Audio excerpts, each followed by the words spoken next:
श्री स्वामी समर्थ. नमस्कार स्वामी भक्त हो. स्वामी भक्तांचे अनुभव या यूट्यूब चॅनलवर तुम्हा सर्वांचे मनपूर्वक स्वागत आहे. स्वामी भक्त हो, आज मी तुम्हाला स्वामी सेवेकरी दादांना आलेला अनुभव त्यांच्या शब्दात सांगणार आहे. जराही वेळ न दवडता मी अनुभव सांगण्यास सुरुवात करते. दादा म्हणतात, आयुष्यात कितीही चांगली वाईट घटना घडण्यास योग लागतो असे म्हणतात आणि माझ्या बाबतीत चांगले घडण्याचा योग आला. परमपूज्य मोरे दादा पिंपळगावी प्रत्येक महिन्याच्या शेवटच्या शनिवारी येत असत. तेव्हा मोरे दादांचा सहवास लाभला व मी गुरुप्रणीत श्री स्वामी समर्थ सेवा मार्गात आलो. तेव्हा मी शिक्षण घेत होतो. समवयस्क मित्र मला उपहासाने काय देवदेव करतो म्हणत अजूनही म्हणतात आणि मी दुर्लक्ष करतो, कारण कोणी आपल्याबद्दल काय म्हणावे हे आपल्या हातात नसते. श्री स्वामी महाराजांच्या कृपेने मला हसणारे आज या सेवा मार्गात स्वखुशीने येत आहेत. महाराजांची कृपा त्यांच्यावर होत असताना दिसून येत आहे. महाराजांच्या कृपेनेच कुणालाही समाधान लाभू शकते असा मला माझ्या अनुभवावरून विश्वास वाटतो. अगदी सुरुवातीपासून सगळे अनुभव सांगायचे झाल्यास एक पुस्तक नक्कीच तयार होईल. तथापि अगदी अलीकडचा अनुभव सांगतो. मी पिंपळगाव येथील महाविद्यालयात प्राध्यापक म्हणून नोकरी करतो. त्या अंतर्गत MPhil कोर्स करणे आवश्यक आहे. या बाबतीत चौकशी व शक्य झाल्यास प्रवेश घेण्यासाठी मला नागपूरला 4 ते 5 वेळा जावे लागले, परंतु प्रत्येक वेळी कोणती ना कोणती अडचण येऊन प्रवेश मिळत नसे. एकदा तर तेथील एका महाविद्यालयाच्या प्राचार्यांकडे बळेच प्रवेश फीचे पैसे टाकून आलो, परंतु खात्री नव्हती. तसाच निराश होऊन पिंपळगावी परतलो आणि नागपुरातीलच दुसऱ्या महाविद्यालयात अर्ज केला होता. तेथून इंटरव्ह्यूसाठी कॉल आला.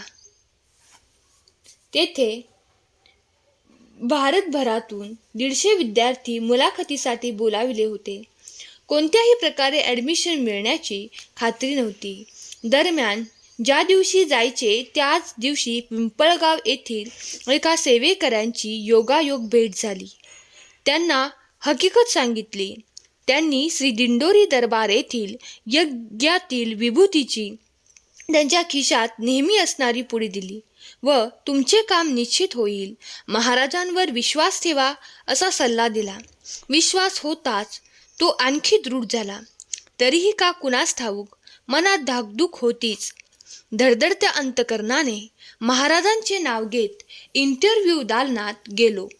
विभूती खिशात होतीच आणि सुमारे 15 मिनिटे अगदी समाधानकारक इंटरव्ह्यू झाला. निकाल दुसऱ्याच दिवशी होता. भरपूर वेळ होता म्हणून ज्या कॉलेजच्या प्राचार्यांकडे मोघमपणे पैसे दिले होते त्यांची भेट घेऊन काय झाले म्हणून विचारले. इंटरव्ह्यूची तारीख विचारावी या हेतूने गेलो.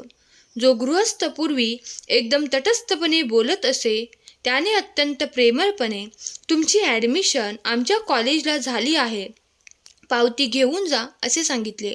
अनपेक्षित असा गोड धक्का बसला. माझ्या कानावर विश्वास बसेना. अर्थात ही स्वामी महाराजांचीच कृपा होती.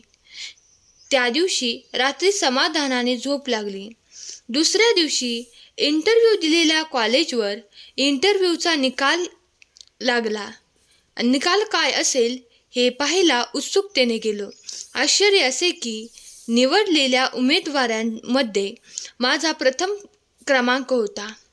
कुणी याला योगायोग म्हणो काहीही म्हणो, मी मात्र ही केवळ श्री स्वामी समर्थ महाराज यांची कृपा समजतो. त्यांचे उपकार विसरणे केवळ कृतज्ञपणाचेच होईल. मी 2 विद्यालयांमध्ये ॲडमिशन करत होतो. दोन्हीकडेही होत नसताना देखील